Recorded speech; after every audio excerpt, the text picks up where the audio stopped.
رہنمائی کے لیے تا قیامت موجود رہے گا، 1400 سال پہلے اور آج بھی۔ لیکن میرے دوستو، ہم نے اپنے ملک میں جو پارلیمانی جمہوریت کی حالت کر دی ہے، میرا سب سے بڑا سوال یہ ہے، اور پارلیمنٹ میں بھی یہی اٹھایا، کہ ہمارے آج کی حکومت فارم 47 کی جو کل کی اپوزیشن تھی، ہمیشہ یہ بات کرتی ہے کہ پارلیمنٹری ساورنٹی ہونی چاہیے، پارلیمان ساورن ہے، پارلیمان با اختیار ہے۔ ہاں، ہم آپ کی اس بات سے متفق ہیں، پارلیمنٹری ساورنٹی ہونی چاہیے، وزیر اعظم کی عزت ہونی چاہیے، لیکن کل اگر بھٹو کو جیل میں ڈال کر پھانسی دینا غلط تھا، تو آج عمران خان صاحب کو جیل میں ڈال کر 5 دن تک ان کے کمرے کی روشنیاں بند کر دینا کیسے صحیح ہو گیا؟ کل اگر میاں نواز شریف صاحب کو مرحوم مشرف صاحب کے دور میں ہتھکڑی لگا کے جہاز میں لے جانا یا ہتھکڑی ڈال کے جیل میں ڈالنا غلط تھا، تو آج ایک سابق وزیر اعظم جناب عمران خان صاحب کو کالر سے پکڑ کر ہائی کورٹ کے احاطے سے لے کے اس کو جیل میں ڈالنا صحیح کیسے ہو گیا؟ کل اگر محترمہ بے نظیر بھٹو شہید کو لیاقت باغ کے جلسے کے بعد روڈ کے اوپر گولیاں مار دینا، شہید کر دینا غلط تھا، تو آج ایک سابق وزیر اعظم جناب عمران خان صاحب کو وزیر آباد میں بدن میں 4 گولیاں مار کے جیل میں ڈالنا صحیح کیسے ہو گیا؟ کل کا صحیح آج غلط کیسے ہے، اور کل کا غلط آج صحیح کیسے ہے؟ اس کے لیے اس نقطے پہ آنا پڑے گا جو 16 فروری کو عمران خان صاحب نے اس ناچیز کے سامنے یہ بات کی کہ ٹروتھ اینڈ ریکنسیلیشن کمیشن، سچ بولنا، اپنی غلطیوں کو تسلیم کر کے آگے بڑھنا، یہی ہمارا آگے کا راستہ ہونا چاہیے۔ سیاسی جماعتوں کو یہ کہنا چاہتا ہوں، آپ جب اپوزیشن میں ہوتے ہیں تو سیاسی جماعتیں اپوزیشن میں بڑا آئین کی بات کرتی ہیں، بڑا جمہوریت کی بات کرتی ہیں، لیکن جیسے ہی کسی جگہ سے گیٹ نمبر 4 سے سیٹی بچتی ہے، آپ دوڑے جاتے ہیں۔ آپ کو عہد کرنا ہوگا کبھی کسی کا کاندھا استعمال کر کے ہم ایوان میں نہیں آئیں گے، کبھی کسی کی سپورٹ سے ہم اقتدار میں نہیں آئیں گے، اور یہ بھی پھر عہد کرنا ہوگا سیاسی جماعتوں کو کہ اقتدار میں آ کر اگر عوام کی طاقت سے بھی اقتدار میں آ گئے تو پھر پاکستان میں لوٹ کھسوٹ نہیں کرنی ہوگی۔ اگر آپ عوام کی طاقت سے اقتدار میں آتے ہیں اور پھر آپ ڈیلیور کرتے ہیں، ایمانداری سے حکومت کرتے ہیں، کوئی اسٹیبلشمنٹ، کوئی طاقتور آپ کو باہر نہیں کر سکتا، آپ کو آپ کا اپنا عمل پھر باہر کرتا ہے۔ اقتدار میں آ کے پھر آپ ان غریبوں کو کیوں بھول جاتے ہیں؟ اگر آج سیاسی قوتیں اس بات پہ متفق ہو جائیں تو ہر ملک میں ایک فوج ہوتی ہے۔ پاکستان کوئی انوکھا ملک نہیں ہے، ایک نیوکلیئر اسٹیٹ ہے، ہماری ضرورت ہے ایک طاقتور فوج، لیکن اسٹیبلشمنٹ کو سیاست سے دور رہنا ہے، اس پہ ہم سب کو متفق ہونا ہے، اور میں سمجھتا ہوں کہ اسٹیبلشمنٹ میں اس کا بہت زیادہ احساس ہے کہ ان کو سیاست سے دور رہنا چاہیے۔ اس کے لیے ضروری یہ ہے کہ سیاسی قوتیں ایک دوسرے کو نیچا دکھانے کے لیے کسی اور کی طرف نہ دیکھیں۔ کسی نہ کسی نے اس ملک میں حکومت کرنی ہے، کوئی نہ کوئی اس ملک میں آرمی چیف ہوگا، کوئی نہ کوئی تو اس ملک میں چیف جسٹس ہوگا۔ جب سب اپنے دائرے کے اندر رہیں گے تو یہ ملک آگے جائے گا، اور یہی عمران خان کے کہنے کا مقصد ہے کہ اس ملک کو آئین کے مطابق چلاؤ۔ 24 نومبر کو جو کال جناب عمران خان نے دی ہے، میرے لیے اہم دن اس لیے بھی ہے کہ کل بھی میں نے اڈیالہ کے بار یہ بات کی کہ 24 نومبر کو ہی میں اپنے پورے خاندان کے ساتھ عمران خان کے اس کاروان میں شامل ہوا۔ کوئی ہمارے پیچھے نہیں آیا تھا، ہم نے جا کے پتہ کیا تھا کہ کہاں تحریک انصاف کی وہ لیڈرشپ ہے جن کو ہم کہیں کہ ہم عمران خان کے قافلے میں شامل ہونا چاہتے ہیں۔ پاکستان کو بنانے والے خاندان جناح کے ساتھی، ان کے ورکر پیر محمد خان کا پوتا کیوں عمران خان کے ساتھ شامل ہوا؟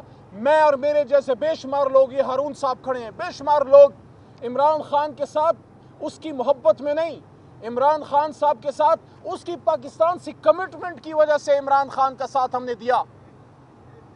مجھے شکر ہے، مجھے اس بات پہ اللہ تعالیٰ کا میں شکر ادا کرتا ہوں کہ ہم سرخرو ہوں گے اس جہان میں، اپنے ان آباء و اجداد کے سامنے، اپنے ان بزرگوں کے سامنے جنہوں نے ایک وقت میں سکھوں کے خلاف جہاد کیا، انگریزوں کے خلاف جب بندوق اٹھانے کا وقت تھا، ہمارے بزرگوں نے بندوق اٹھائی،